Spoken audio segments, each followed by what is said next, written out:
9 ದಿನ 216 ಗಂಟೆಗಳ ನಿರಂತರ ಭರತನಾಟ್ಯ ಪ್ರದರ್ಶನದ ಮೂಲಕ ಗೋಲ್ಡನ್ ಬುಕ್ ಆಫ್ ವರ್ಲ್ಡ್ ರೆಕಾರ್ಡ್ನಲ್ಲಿ ಹೆಸರು ದಾಖಲಿಸಲು ವಿದೂಷಿ ದೀಕ್ಷಾ ವಿ ಪ್ರಯತ್ನ ಆರಂಭಿಸಿದ್ದಾರೆ. 9 ದಿನ ನಿರಂತರವಾಗಿ ನಡೆಯುವ ಈ ನೃತ್ಯ ಮ್ಯಾರಥಾನ್ ಅಜ್ರಾ ಕಾಡಿನ ಡಾಕ್ಟರ್ ಜಿ ಶಂಕರ್ ಮಹಿಳಾ ಮಹಾವಿದ್ಯಾಲಯದ ಸಭಾಭವನದಲ್ಲಿ ಆರಂಭಗೊಂಡಿದೆ. ಆಗಸ್ಟ್ 30ರಂದು ಈ ಸುದೀರ್ಘ ಭರತನಾಟ್ಯ ಸಂಪನ್ನಗೊಳ್ಳಲಿದೆ. ಕಾರ್ಯಕ್ರಮವನ್ನು ಮಾಜಿ ಶಾಸಕ ರಘುಪತಿ ಭಟ್ ಉದ್ಘಾಟಿಸಿದ್ರು. ಇದಕ್ಕೂ ಮುನ್ನ ತಮ್ಮ ಭಾವನೆ ಹಂಚಿಕೊಂಡ ದೀಕ್ಷಾ, ಈ ಪ್ರಯಾಣ ಆರಂಭಿಸಿರುವುದಕ್ಕೆ ನನಗೆ ಸಂತೋಷವಾಗಿದೆ. ಎಲ್ಲರ ಸಹಕಾರ ಮತ್ತು ಆಶೀರ್ವಾದವನ್ನ ಬಯಸ್ತೇನೆ ಅಂತ ಹೇಳಿದ್ರು.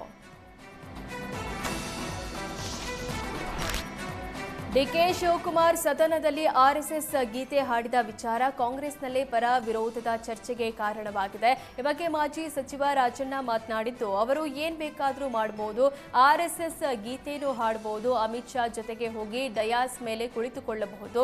ಕೆಪಿಸಿಸಿ ಅಧ್ಯಕ್ಷರು ಪ್ರಯಾಗ್ರಾಜ್ಗೆ ಹೋಗ್ಬಿಟ್ಟು ಸ್ನಾನ ಮಾಡಿಬಿಟ್ರೆ ಬಡವರ ಹೊಟ್ಟೆ ತುಂಬುತ್ತಾ ಅಂತ ಹೇಳಿದ್ರು. ಆಮೇಲೆ ಅಲ್ಲಿಗೂ ಹೋಗ್ತಾರೆ, ಅಂಬಾನಿ ಮನೆ ಮದುವೆಗೆ ಕುಟುಂಬ ಸಮೇತ ಹೋಗ್ತಾರೆ. ಇದರ ಬಗ್ಗೆ ಜನ ತೀರ್ಮಾನ ಮಾಡ್ತಾರೆ ಅಂತ ರಾಜಣ್ಣ ಪರೋಕ್ಷವಾಗಿ ಡಿಕೆಶಿಗೆ ತಿರುಗೇಟು ಕೊಟ್ಟರು.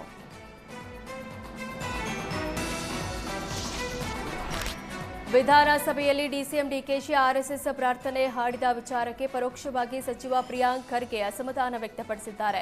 ಈ ಸಂಬಂಧ ಪೋಸ್ಟ್ ಮಾಡಿರೋ ಪ್ರಿಯಾಂಕ್ ಖರ್ಗೆ, ಪ್ರಬುದ್ಧ ಮತ್ತು ಸಮೃದ್ಧ ಭಾರತ ನಿರ್ಮಾಣವಾಗಬೇಕಂದ್ರೆ ಭಾರತದ ಪ್ರತಿ ಪ್ರಜೆಯು ಆರ್ಎಸ್ಎಸ್ಗೆ ತಾಕಿದ ಗಾಳಿಯೂ ನಮಗೆ ಸೋಕಬಾರದು ಎಂಬ ಪ್ರತಿಜ್ಞೆ ಕೈಗೊಳ್ಳಬೇಕು.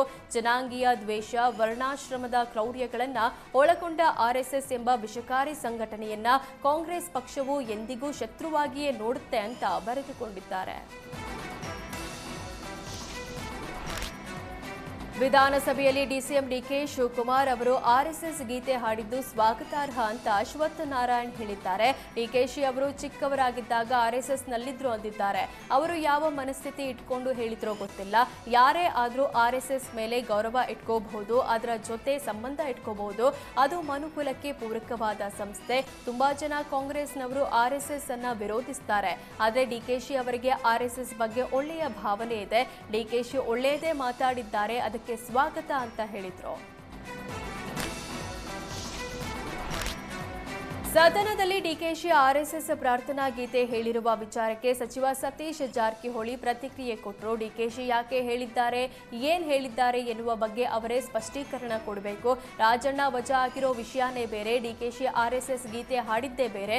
ಒಂದು ಪಕ್ಷದ ಬಗ್ಗೆ 24 ತಾಸು ವಿರೋಧ ಮಾಡಬೇಕು ಅಂತ ಏನಿಲ್ಲ, ಸಂದರ್ಭಕ್ಕೆ ಅನುಗುಣವಾಗಿ ಇರಬೇಕು. ಆರ್ಎಸ್ಎಸ್ ಗೀತೆ ಹಾಡಿದ ತಕ್ಷಣ ಬಿಜೆಪಿಗೆ ಹೋಗ್ತಾರೆ ಅಂತ ಸಂಶಯ ಪಡೋದು ಸರಿಯಲ್ಲ. ನಮ್ಮ ಅಧ್ಯಕ್ಷರು ಸಂಸ್ಕೃತದಲ್ಲಿ ಎಕ್ಸ್ಪರ್ಟ್, ಇದಕ್ಕೆ ಕಲಿತಿದ್ದಾರೆ. ನನಗೂ ಆರ್ಎಸ್ಎಸ್ ಗೀತೆ ಪರಿಚಯವಿದೆ, ಹಾಡಬೇಕು ಅಂತೇನಿಲ್ಲ ಅಂತ ಸತೀಶ್ ಜಾರಕಿಹೊಳಿ ಹೇಳಿದ್ರು. ಭಾರೀ ಮಳೆಗೆ ಬಾಗಲಕೋಟೆ ಜಿಲ್ಲೆಯಲ್ಲಿ ಘಟಪ್ರಭಾ ನದಿ ಪ್ರವಾಹದ ಮಟ್ಟದಲ್ಲಿ ಹರಿತಿದೆ. ಮಾಚಕನೂರು ಗ್ರಾಮದ ಐತಿಹಾಸಿಕ ಹೊಳೆ ಬಸವೇಶ್ವರ ದೇವಸ್ಥಾನ ಜಲಾವೃತವಾಗಿದೆ. ಮಾಚಕನೂರು ಚಿಕ್ಕೂರ ರಸ್ತೆಯ ಸೇತುವೆ ಕೂಡ ಮುಳುಗಡೆಯಾಗಿದೆ. ಜಮೀನುಗಳಲ್ಲಿ ನದಿಯಂತೆ ನೀರು ಹರಿತಿದ್ದು ಸಂಪೂರ್ಣ ವಿಡಿಯೋ ಡ್ರೋನ್ ಕ್ಯಾಮೆರಾದಲ್ಲಿ ಸೆರೆಯಾಗಿದೆ.